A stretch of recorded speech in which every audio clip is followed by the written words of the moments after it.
Tahun 2022, pemerintah mengeluarkan subsidi sebesar 22,50 juta ton atau 26,18 juta ton. Dari kebutuhan dibutuhkan anggaran sekitar 63 triliun sampai dengan 65 triliun. Teman-teman petani yang di daerah ini sangat terbantu dengan adanya pemberian subsidi pupuk ini. Namun beberapa faktor yang menjadi penyebab kelangkaan di masyarakat, khususnya di petani, adalah jumlah subsidi ini memang telah dikurangi jumlahnya.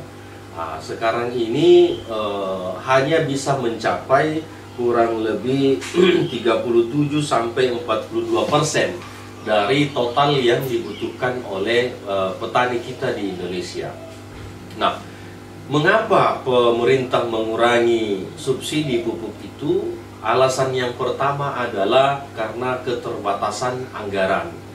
Di pandemi musim sekarang ini banyak alokasi dana diperuntukkan untuk menangani dan menanggulangi wabah dari virus corona.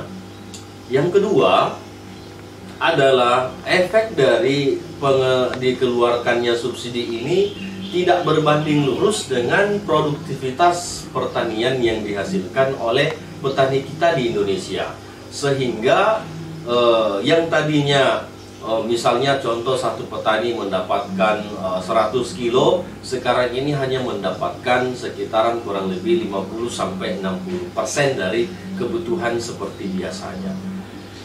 Pemerintah menganjurkan para produsen pupuk organik untuk hadir berkolaborasi di tengah pertanian kita di Indonesia.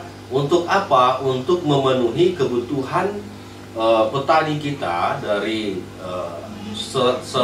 misalnya dia 100% itu menggunakan kimia. Nah, sekarang ini diberikan ruang bagi pupuk organik untuk masuk memenuhi kebutuhan itu.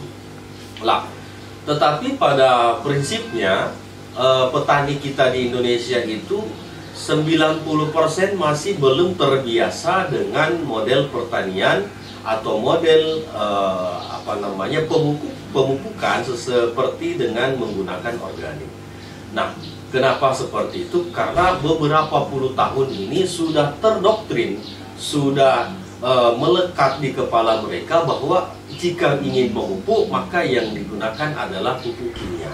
Padahal ada pupuk organik yang bisa melengkapi kebutuhan pupuk yang mereka butuhkan. Keunggulan-keunggulannya memang berbeda antara pupuk kimia dengan pupuk organik. Kalau pupuk kimia itu secara instan dapat dilihat hasilnya oleh petani, tetapi untuk pupuk organik itu memang perlahan, tetapi tingkat kesuburan tanah itu bisa diperbaiki. Nah, oleh karenanya kolaborasi antara pupuk kimia dengan pupuk organik ini diharapkan mampu memenuhi kebutuhan pupuk petani kita di Indonesia.